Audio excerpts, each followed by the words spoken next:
Welcome to the Kyero.com Spanish Property Podcast, where we interview people who recently purchased a home in Spain. They tell us what worked, what didn't, and what they'd do differently next time. I'm Beth Davison, and this week we have a special guest on the show. I'm speaking with Marc, Sales and Marketing Director for Taylor Wimpey España. They've been building in Spain since 1958, so it's safe to say Marc has a wealth of insider knowledge. Check out the show notes at kyero.com/podcast to find links and resources mentioned in this episode. My name is Marc Pritchard. I'm the Sales and Marketing Director for Taylor Wimpey in Spain. I've been with Taylor Wimpey, which used to be Taylor Woodrow before the merger between Taylor Woodrow and George Wimpey. I've been with the company since 1993. So yeah, quite a few years. I started in sales, initially on-site, and became the sales manager for Taylor Wimpey on Mallorca, for the Balearic Islands, Mallorca, Menorca. Then moved on to market development, making the company more international, and then have been in my current role as a sales and marketing director since 2012. And so have you really seen the landscape change over that time? Because you've been in this business a long time. Oh my God, yeah, it's changed completely. The whole business has changed. However, it's always been the same. The people have always come to Spain to buy a property because of the climate. I think that's probably the key thing. The climate is the key. The sun we're selling. I always say what we actually do sell in Spain are the sun. We sell 320 days of sunshine every year. We sell the Spanish lifestyle. We sell the food, the red wine, the Mediterranean way of life. That's what we really sell around here. The property obviously has to be in the right place. It has to be the right property, but it's this quality of life we sell in Spain. I've been living here for nearly 30 years, and it certainly is a great place to live, without any doubt. And so where were you from originally? I was brought up, I'm half British, half German. Okay, I thought there was an interesting accent happening there. I was brought up in Germany, near Hamburg. My father is British, my father's Welsh, and my mother's German. I was born and brought up in Germany, and I've never lived in the UK. And I moved to Spain in the late 80s, early 90s, to Mallorca. And that's because of my parents, because we always came here. We came to Mallorca since the early 70s on our summer holiday, and sometimes even autumn and spring holiday. So I spent a lot of my youth, summer holidays or holidays in general, on Mallorca. So I've known the island since I was a toddler, literally. Yeah, it's really nice that you can give first-hand experience, though, to people also looking to relocate. You can say, you know what, I've done that. This is why, and this is why it worked.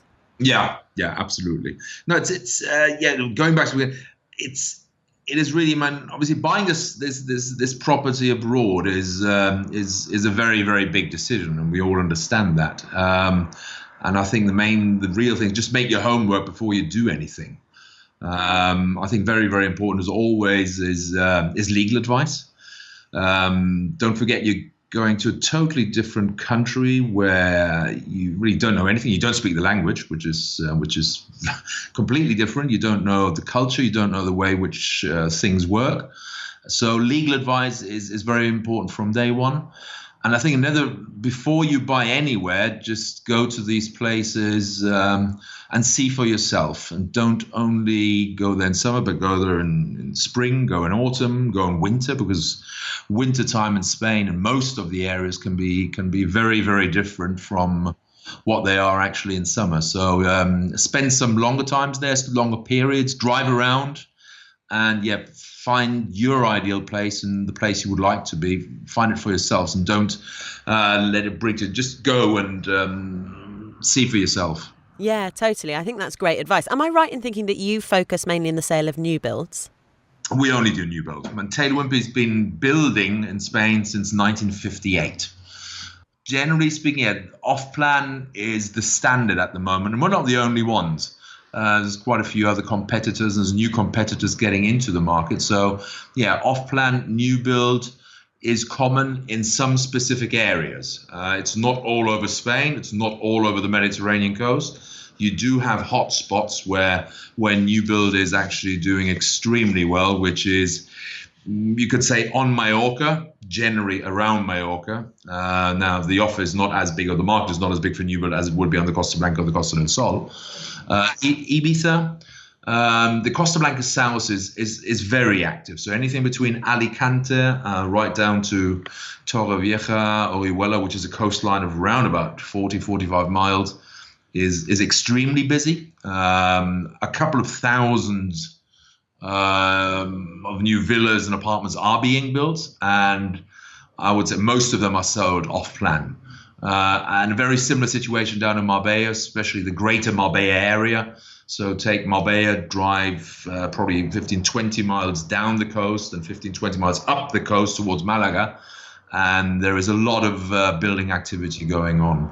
And do you think it's meeting demand? Is it all kind of spoken for? Or do you think they're overbuilding with the hope that more people are going to buy in the next couple of years? No, at the moment we're not overbuilding. One thing you have to have in mind, in 2007, Spain delivered all of Spain delivered roughly 700,000 new properties to the market. In 2017, we delivered 85,000 new properties to the market. In actual fact, if you look all over Spain, we're undersupplying the market. Ideally, they should build around about 140 to 150,000 units in Spain per year. Now, the second home market we operate, or the holiday home market, is minute. We're just a very, very small market. It doesn't have to do anything we're not in the thousands, not in the tens of thousands. The foreigners are an important market, especially on the Mediterranean coast, but we're certainly not oversupplying the market at the moment. The demand is there. Why? First of all, in 2000, just give you some more figures. In 2007, we sold to, I think it was 9 different nationalities in 2007. In 2017, 10 years on, we sold to 33 different nationalities. That's incredible, isn't it? Yeah, that really shows what the Spanish property market has done. I mean, it was a little bit of everyone. Everything is getting more, obviously, with the internet, and everything is getting much more global. We're selling much more international than we ever have. So there's a lot more demand from places like Central and Northern Europe, especially Scandinavian, Swedish, Norwegian. Then in Central Europe, almost the Dutch, the Belgians. The Belgium is a great market, very big market. The Russians are still quite strong. The Polish market is getting stronger and stronger. We have Hungarians buying. We've got Slovaks buying. We have people from Croatia buying. We have Italian, French. And then obviously, if you go overseas, the two main markets are still, number one is and has been, even with Brexit, it has been the British market. And the German market is extremely strong too. But then you have another more niche market, which is the Middle East, places like Kuwait, Saudi Arabia, Qatar. And I'm not talking multi-million properties for the Arabs. They're buying apartments specifically, mainly on the Costa del Sol in the Marbella area, in the market segment of 200,000-400,000 euros. Wow, that's so interesting. And do you find that there's kind of hubs for different nationalities? Do people tend to collect in one specific place, or yes. is it widespread? No, they do. I mean, obviously, one thing we all know, Mallorca is driven by the German market. That's not a secret. It's been that for the last probably 20, 25 years.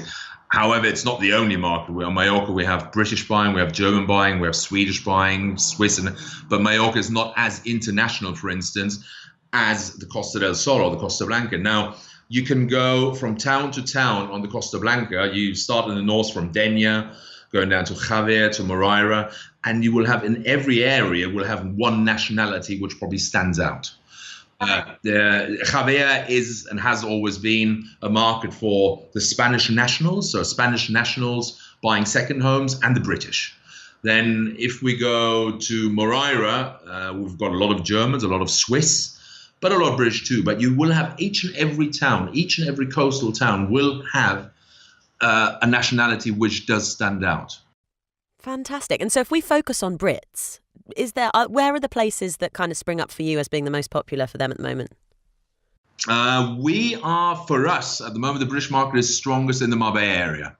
We've got one specific area where we're building a lot at the moment, which is La Cala de Mijas, which is near Mijas, just 20 minutes west of Malaga, 25 minutes west of Malaga. And we've got a big development there on La Cala Golf, which is the largest golf resort in Europe. So it's got 3 18-hole golf courses, about 4 miles away from the coast.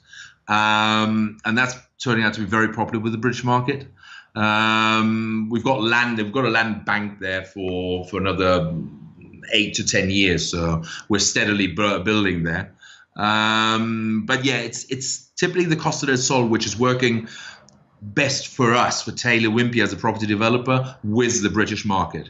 On the Costa Blanca, we're not selling that much to the British market, which always has to do with the market, with the portfolio of product you've got for sale at this moment in time. So everything we have for sale on the Costa Blanca is in the slightly higher price range. So starting at the moment currently, we've got one development which we're starting on, which is slightly cheaper, but generally talking around 200, 220, 250,000 euros going upwards, which on the Costa Blanca is already the higher end. And therefore, the product range we have on the Costa Blanca actually doesn't suit the British market that well. However, we've got a development coming up now, which is starting at £130,000 for townhouses with 3 beds.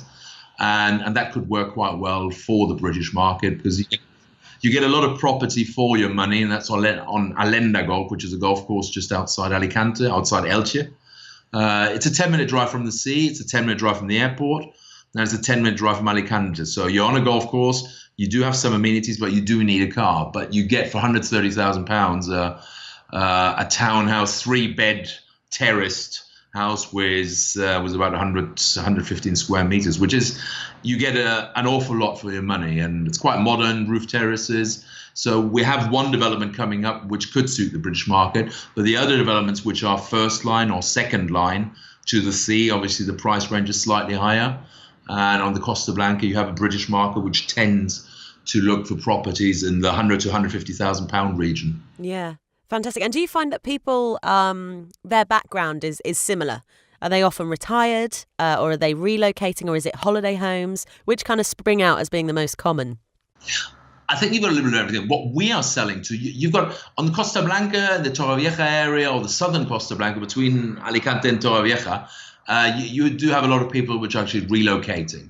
You've got retired people in their retirement ages looking to retire in that area. Why that area climate is going? It's quite a lot of sunshine. It's probably more sunshine. It's warmer in winter than is probably the northern Costa Blanca or the Balearic Islands.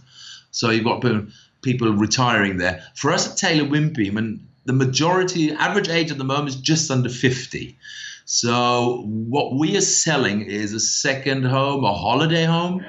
We've got a lot of clients who decide to come for long weekends. They come on a Thursday afternoon evening, and fly back on a Monday morning. We've got a lot of people actually working from here. So nowadays, obviously, with the internet, you can work from your apartment, obviously with a lot nicer weather than you have in the UK.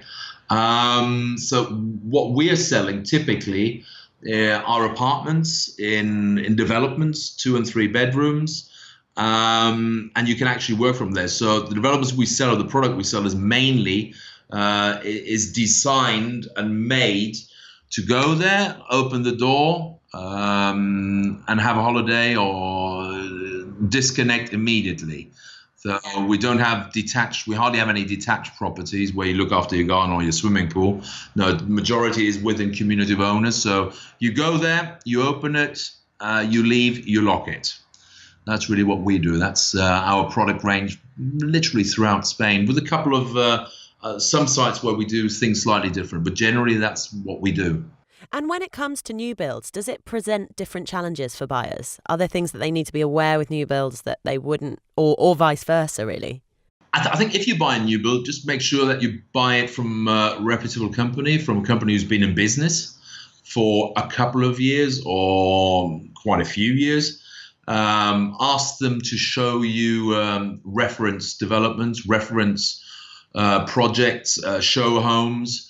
Make sure that you do have legal advice, that you have somebody taking you through the buying process. It is important that you make sure, because if you buy off plan, you're going to make payments up front. So make sure that the builder hands out bank guarantees. They're obliged, they have to. But still, it's not the standard that everybody does it. They will try to make their way around it because it is quite expensive. First of all, it's difficult to get bank guarantees. And secondly, it's quite expensive to get building bank guarantees. Not every company will get bank guarantees because the Spanish banks just will not give them to them if they're not a reputable company and they haven't got the financial backup. So yeah, those things are extremely, extremely important, that you do make sure that everything is right, and just make sure that it is a company who has been in business for some time, not somebody who's just popped up and doing one development and then is going to disappear again. Yeah, and you mentioned the crash, obviously, that happened. Oh, yes. 10 years ago now? Gosh, time flies. But is that a worry anymore? Well, one thing we have to be aware of, and obviously we've got ups and downs in any business. Businesses have got good years and businesses have got bad years, and we will not. I honestly do not hope that we'll have ever a crash as we had again, because obviously, just to give you an idea, I mean, we in 2007, we had the total headcount in Taylor Wimpey in Spain, and that was just under 200. And from 2007 to 2010, we went down to 42. And we went now from 2010 to 2017, beginning to end, we're back up to 100, where we are okay. That's really where we want to be. We will build and sell this year around about 400 properties. But the crash was hefty. I mean, we could see that something's going already 2004, 2005. Right, okay. The first signs were there. Anybody can say what they want, and most people say, no, it didn't start until 2008. I think it was written across the horizon that something is going to hit us. The tsunami was just basically approaching us, but we didn't want to see it. I don't think we'll see something. First of all, the banks are not giving the money away as they did in those days. Because I can remember anybody and everybody got a mortgage, and you didn't have to present anything in Spain. So basically, anybody I know of situations where people here in Spain, without being unemployed, without a work contract, already having one mortgage, actually getting another mortgage. So that gives you an idea what happened here in Spain. And it was quite normal to get mortgages of 110% or even 115%. So it was obvious that something bad is going to happen. This is not the case at the moment. The banks are not as aggressive giving mortgages out. The maximum you will get is 70% of the valuation of the property, or the selling price, whichever is the lower. You will get that, but they will check you quite thoroughly. So that means if you don't have 70% valuations, the buying costs in Spain, it doesn't matter if it's resale or a new build, is anything between 12 and 15%. So that's what you have to calculate. So on top of the selling price, on top of the purchase prices, always add. It depends on the region, it depends on the property, but between 12 and 15%. Allow this amount to go on top. So the banks will only give you 70% of the selling price, not including all the buying costs. So you will need 40 to 45% of all that, of the purchase price in your bank account. Okay. And what about Brexit? I did want to kind of discuss that, and whether you think how that's going to impact the buying of new builds, but also whether it makes now quite a good time to be buying or a risky time to be buying. We all don't know what's going to happen with Brexit. It's a crystal ball. I'll just give you the straight. When it was June 2016, the UK voted for the Brexit. The immediate aftermath, basically the 12 months after Brexit, so June 2016 to June 2017, the British market for us, which in June 2016 was our strongest market, dropped down to 6th position for us as a UK house builder. So it actually was overtaken by the Germans, by the Belgians, by the Scandinavian, Swedish, Norwegian, Dutch, and even the Russians overtook the British market. And then in June 2017, when it was in 6th place, it suddenly started taking off. We're not quite sure why, to be honest. I don't know why. But it's now again at this moment until then, from June 2017 to December 2017, it went back into second position. So at the end of 2017, the British market was the second best again for us. And if we look at the first 3 months of 2018, the British market is the strongest market for us. Fascinating, isn't it? That's not really what you'd expect. No, and we don't quite understand it, to be honest. There's several scenarios which you can think of. First of all, we just come back from a property exhibition in Manchester over the weekend, and we spoke. There was 4 of us on the stand, and I was on the panel there too, and nobody really approached us with Brexit. I think we had 1 or 2 clients on the stand, but the Brexit is something people have assumed, and it's there. It's probably going to happen. Hopefully, it's going to happen well for all of us. I think the politicians hopefully are going to do something, not anything stupid. We shall see. Which we'll see. I don't think on the other hand, one thing we have to be aware of, Norwegians, Swiss, Americans. As I said earlier on, we had 33 different nationalities. Out of these 33 different nationalities, probably only 15, maybe 20 were European Union. All the others were outside the European Union, and that didn't stop them buying. So, and not a lot will change for the British buying property in Spain. We don't know what will change, but they won't pay any higher prices, and they will pay exactly the same VAT. The only thing where it could be difficult, or where they could have some more difficulties, is in terms of inheritance and in terms when they resell the property, because we've got capital gains tax in Spain. They could be, because an American at the moment, the capital gains tax an American will pay at the moment in Spain is 24%, and a EU, European Union national, was only paying 19%. So those are the different. I don't think a lot more will happen. But to be honest, at the moment, it's as if nothing is happening. So the UK market is actually quite buoyant, even at the exchange rate at the moment, which is only 113, hovering between 112 and 113, sometimes 111, sometimes 114. But I think that's very, very important. The exchange rate. As long as it's stable, it's okay. Everything works quite well. The problem we always can see when the exchange rate starts hovering around. That's when you can see people are, let's wait and see what the exchange rate is going to do. But as it's been pretty stable over the last 4 or 5 months, we can see the UK market actually being much more active than we all anticipated. And is this the kind of thing that you can give people advice on? Obviously, you're extremely knowledgeable in it all, but if someone was worried about resale value or a percentage change in tax and whatever, can they ask you? Would you say always have a solicitor on hand? How would you best overcome that? Well, we try to guide our clients, obviously, but we have legal experts on board. But one thing we always say too, listen, go around and shop around. Just make sure you get somebody independent and not somebody that's directly linked to anybody. That's quite important.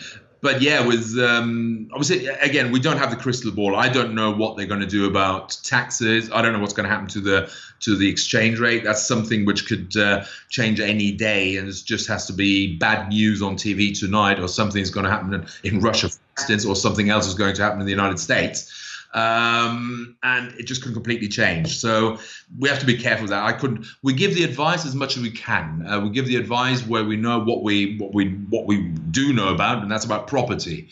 One thing I do know about, obviously, if you buy a new property, I would say it's always better than buying a resale or 20-year-old property. And even if that's a Taylor Wimpey property, I would always say what we build today is obviously a lot better than what we built 10, 15 or 20 years ago. It's more modern, it's more energy efficient, sometimes it's even in better locations. So that's what we can guide our clients. Yeah, perfect. Well, that's great. Thank you so much for taking the time out to talk to me. You have so much knowledge. Thank you for sharing some of it. There's some great tips in there. Thank you very much. Thank you for listening, and a huge thank you to Marc and Taylor Wimpey for making this episode possible. I had no idea about all the different nationalities buying in Spain, or how common it can be to buy off-plan. I hope there was some information in our conversation that can help you in your buying process. And don't forget to subscribe to the podcast, so just in case you missed them, you can hear all previous episodes. This podcast is produced by Kyero.com, and our mission is to connect you with estate agents and properties throughout Spain. Whether your dream home is a rustic farmhouse surrounded by olive groves or a lock-up and leave apartment on the seafront, you'll find everything you need at Kyero.com. If you've enjoyed this episode, we'd really appreciate your 5-star rating on iTunes. It helps us reach and connect more people with their dream home in Spain. And whenever you're ready, here are 4 ways we can help you. Ask a question by emailing Beth@Kyero.com. We'll try and answer them all in an upcoming Q&A episode. Get a location guide also by emailing Beth@Kyero.com. We'll reply with the latest data and information on the areas you're interested in. Calculate your budget. Simply visit Kyero.com/budget, enter 2 numbers, and you're done. Be our guest. If you've already purchased your home in Spain, we would love you to share your story on the podcast. Just email Beth@Kyero.com and we'll take it from there.